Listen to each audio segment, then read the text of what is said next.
पाकिस्तान और कतर की जानिब से अमरीका ईरान को जंगबंदी की मुश्तरका तजवीज़। ईरानी वज़ीर दाखिला का इस्लामाबाद का दौरा पाकिस्तान की सालसी पर तेहरान के एतमाद का मज़हर करार दिया जा रहा है।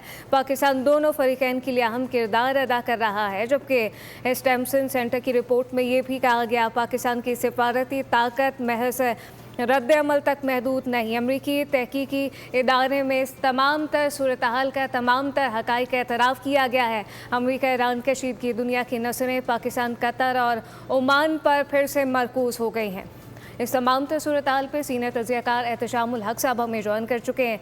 एहतशाम साहब, पाकिस्तान की एक के बाद दीगर दूसरी बड़ी कामयाबी है। अमरीका ईरान कशीदगी दुनिया की नज़रें पाकिस्तान, कतर, ओमान पर फिर से मरकूज़ हो गई हैं। इंटरनेशनल पब्लिकेशन मुस्तकिल उसका एतराफ़ कर रही हैं, क्या कहिएगा?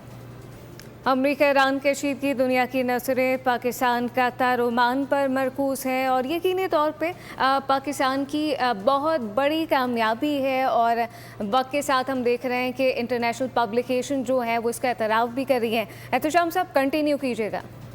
लेकिन गौर बुनियादी चीज़ तो इस वक्त यही है कि पाकिस्तान ने जो अपना सिक्योरिटी आर्किटेक्चर जिस तरीके से अब बनाया है हिंदुस्तान से लड़ाई जीतने के बाद, और फिर आप देख लें ख़ास तौर पे जब 2025 में हमला किया था इस पे कतर पे अपना इजराइल ने, और आपने देखा कि दुनिया में कोई रिएक्शन नहीं आया था। उसके बाद से ये जीसीसी ममालिक और पाकिस्तान के दरमियान ताल्लुकात बढ़ाने की बातें हो रही थी कि किस तरीके से अमेरिका यहाँ से चला जाए और फिर ये जो नया सिक्योरिटी पैराडाइम बने उसमें पाकिस्तान का क्या रोल था। ये नेटो की तरह का होगा कि आर्टिकल 5 जो है ना वो जिसको कहते हैं जिस वक्त चाहेंगे वो अपना शुरू कर देंगे, आर्टिकल 5 निकल आएगा कि जी एक मुल्क पे हमला तो पूरे 27 मुल्क पे हमला, तो ये तो तय हो गया है। अब यही बात है कि सबसे ज़्यादा सफ़े मातम गौर जो है ना दो मुल्कों में है।